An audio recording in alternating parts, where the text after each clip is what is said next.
Hi everyone, this is Rachel Kleinman from rwcrafts.com.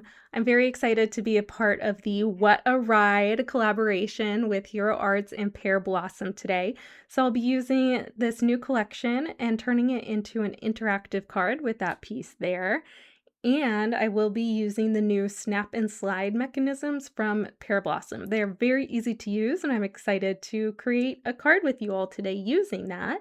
And here was my sample inspiration. I always like to work with new products first before I share them out to the world with you all.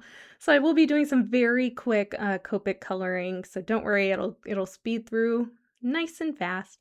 And these people in their little roller coaster toboggans come from the Wild Ride stamp collection. And I did want to show this part specifically because one of the colors is called Rose Tan, and that is not really a color that Copic makes, at least not that I have. So I did R11 first, and then on top I did E15, and that created the perfect rose tan color. So I just want to share that out to you in case you have a similar situation there. I also want to let you know that this is a prize hop, so make sure you check the description below, leave a comment, and there's also a link in my description, of course, of all the supplies that I use, but a link to enter into a giveaway. So if you comment before, I believe, January 23rd, then you can get a $25 gift card to either Pear Blossom or the Hero Arts store. So you want to make sure to take full advantage of that if you are here. So now that I am all done coloring those, I did die cut them with the matching dies, and now I'll be stamping the cloud and the sun. So the cloud and the sun, and then there's also a raindrop stamp as well. They have like an inside to color it in and an outside line stamp as well. You can choose to use both, none, just the outline and color it in, but here I'm stamping the clouds in dusty blue. And next I'm using that outline cloud stamp, and I will be putting that right on top and stamping it with cornflower ink. So it is just slightly darker, but not too much. Doesn't overpower the clouds by any means. When I'm using the Hero Arts ink, I do typically like to stamp twice, and then after 2 times the ink tends to settle itself out and have a nice smooth blend over it, so that works really well. So I have 3 clouds, and I will be stamping 1 sun. It'd be pretty cool if we had more than one, but there's just one. So I'm stamping the outline in a darker yellow. It's called Spicy Mustard. So I'll do that first. I love this stamp set because I'm a huge fan of roller coasters. Big, small, kiddie coasters, scary flip coasters, whatever it might be. So I really love that this set has that interactive portion as well. And you can also use the set just fine without making it interactive if you would like. The inside of that sun I did stamp with a butter bar. It is the first butter bar, and pill tomato are the first ink pads that I ever bought from Hero Arts many years ago, and I still have them. They are still going strong, and I've never had to re-ink them, so I'd say I'm pretty happy with that. The sentiment stamp that I have here comes from a really sweet stamp set called We All Started Somewhere. All the sentiments are great. They're very inspirational, but I really wanted one that would match with more of the roller coaster vibe. So we're doing Take a Deep Breath, and I am stamping this to have somewhat of an ombre look. So you see I stamped it first in cornflower, and now I'm just doing half of that sentiment with the deep ocean color. And when I'm doing that, I also dab off in the middle with my rag so that there's not a hard, crisp line from the changing ink colors. That just helps it look more blended together. So this die plate is called Wavy Lines. And when I did the sample, I did do every other cardstock color that you see, and I saved the rest. So these are from when I created that sample. This is the new Spellbinders Color Wheel cardstock. I'm using Sicily and Bellini. I thought that matched with the rose tan and apricot in the color inspiration there in the corner.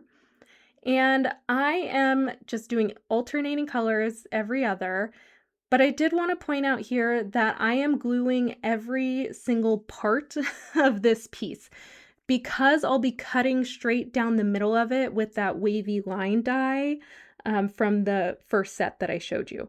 If this was just going on and nothing was getting cut, I would probably just do the outline of it. But since there's going to be cut in the middle, I want to make sure every single part is secure. So I am putting glue all over these pieces. Also, using glue instead of like a tacky adhesive allows you to manipulate it easier so you can slide it into place. You've got a few seconds to work with it. And this is what I'm talking about. I'm cutting straight through the middle of this card, so I want to make sure that everything is adhered down. I also gave this panel some time to sit and dry before doing this part. And here's a little trick I'm showing. When I'm die cutting a finished large panel like that, I really don't like the impressions that get left behind from your top cutting plate. Even though I never cut on the top cutting plate, it still leaves all sorts of little dents and grooves, and it just drives me nuts. So I put a piece of printer paper on top, and it helped make some of those lines much, much more subtle. So I'm happy with that. But it was thick, so make sure you've got a thin piece of printer paper going through, because my die machine, my platinum die machine, was really working with 3 different layers of paper there. So I glued the sentiment, the clouds, the sun, and now it's time to work on the slider mechanism. So I do have the slider, the snap and slide pieces, and I also did purchase the washers. The washers are not necessary, but it does add weight to your pieces because I want them to move freely. I don't want to have to pull them down like I did in my sample. So in the sample, they were too tight and you have to physically move them. Whereas this one that I'm making, I really want them to be able to move independently just from flipping the card back and forth. So I'm inserting the snaps through that wavy die that I already cut. And so I have one of the snaps, a washer, and then I put the closing snap on top. And you see with that washer, it can move all on its own. And I do want 2. So I'll be doing this again, and you can see it again. So I put one piece in, washer from the back, and then the closing piece on top. I also think this card would be very fun if I had done a layout or a landscape card, the horizontal card. I could have done maybe 2 different like line tracks, so there was almost like they were racing each other. I think that would be really fun too. And I'm just using my Barely Arts glue right on top of that snap and slide mechanism and gluing my cat and dog and then one of the people on top. And once the glue dried, I didn't have any issues. It seemed to stick pretty well, even though it's plasticky piece. The plastic has some groove to it, so I think that helped the glue stay. So now I have my Arctic cardstock base that I'll be putting this on. And there'll be a lot of foam included here because I do want them to move independently on their own. So I'm just testing them out, make sure that they work. If you have line foam tape, like foam tape, please use that. Make your life easier. I don't. I have all these squares and I have to show you. I just have to show you. Here it comes. I received a giant bag of foam square pieces from the Hero Arts factory store. I'm very, very grateful for all of these foam pieces, but no line tape. So there it is. I did go and put foam tape there, and you want to make sure that the pieces can still move independently. And I do 2 layers of this. So make sure that your foam is sturdy, that all parts will be propped up, nothing's going to sag, but you also have to make sure that it's far enough away from that cut line so that your little snap and slide mechanisms can move. So yes, I did double up this layer. So there are 2 layers of foam tape on there. And because I have adhesive trust issues, I do also put glue on every single piece of the foam.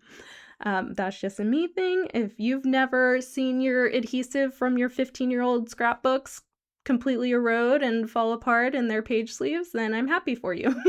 But that's not an experience that I have. So, by doubling up the foam, I got exactly what I wanted. They're moving freely on their own, also with those washer mechanisms too to give it some added weight.